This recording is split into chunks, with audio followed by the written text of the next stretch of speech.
కర్నూలు జిల్లా ఆదోని ఎమ్మెల్యే పార్థసారథి బహిరంగ క్షమాపణ చెప్పాలంటూ ఆలూరు వైసీపీ నేతలు నిరసన తెలిపారు. ఇటీవల జరిగిన జిల్లా స్థాయి సమావేశంలో ఆలూరు వైసీపీ ఎమ్మెల్యే విరూపాక్షి నియోజకవర్గ సమస్యలపై మాట్లాడుతుండగా ఆదోని ఎమ్మెల్యే పార్థసారథి తమ నేతను 5 ఏళ్లు అధికారంలో ఉండి మీరేం పీకారు అంటూ అనుచిత వ్యాఖ్యలు చేయడం సరికాదని వైసీపీ నేతలు అన్నారు.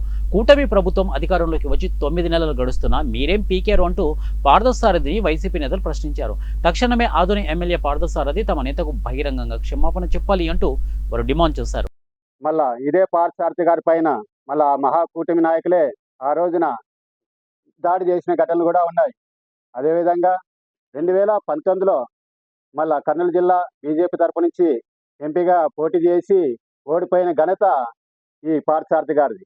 అదేవిధంగా 2024లో ఈయన మహాకూటమి తరపున ఎమ్మెల్యేగా గెలిచారే తప్పితే నువ్వు అంత దమ్ము ధైర్యం అనేది ఉంటే ఈ రోజున ఆ ఎమ్మెల్యే పదవికి రాజీనామా చేసి నువ్వు గెలిస్తే దాన్ని మేము ఒప్పుకుంటామంతే కానీ నువ్వు ఈ రోజున వీళ్ళ కాళ్ళు పట్టుకొని గెలిచి మా యొక్క నాయకుడు ఆలూరు ఎమ్మెల్యే వీరపాక్షి గురించి మాట్లాడారాత ఈ పార్థసారథికి లేదనేసి అని చెప్పని మేము తెలియజేస్తా ఉన్నాము.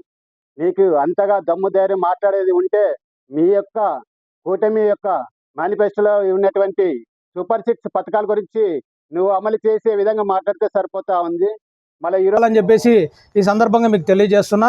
అదేవిధంగా మీరు లెక్కలు చెప్తామంటున్నారు, మీ ప్రభుత్వం ఏం పీకింది, ఏం గాడిదలు కాశారా అని చెప్పేసి మాట్లాడుతున్నారు కదా. అయ్యా పార్థసారథి గారు, గత ప్రభుత్వం 10 ఏళ్లుగా 2014, 2019 మరియు 2024లో మీ ప్రభుత్వం బీజేపీ రాష్ట్రంలో కాదు అలాగే కేంద్రం ఈ భారతదేశానికి మొత్తం కూడా ప్రధాని బీజేపీ ప్రధాని ఉన్నాడు. అలాగే మీరు ఈ రాష్ట్రంలో ఏ రాష్ట్రానికి పూర్తి ప్రాజెక్టులు కంప్లీట్ చేశారు? గతంలో కాంగ్రెస్ ప్రభుత్వం అనేకటువంటి ప్రాజెక్టులు పూర్తి చేసింది, కానీ ఒక బీజేపీ ప్రభుత్వం 15 ఏళ్ళుగా వచ్చి ఏ ప్రాజెక్టు కూడా పూర్తి చేయలేని పరిస్థితి కనవస్తోంది. అలాగే రాష్ట్రం విభజించిన తర్వాత మేము 10 ఏళ్ళు ప్రత్యేక హోదా ఇస్తామని చెప్పిన మీ బీజేపీ ప్రభుత్వం ఇంతవరకు కూడా ప్రత్యేక హోదా ఇవ్వకపోవడం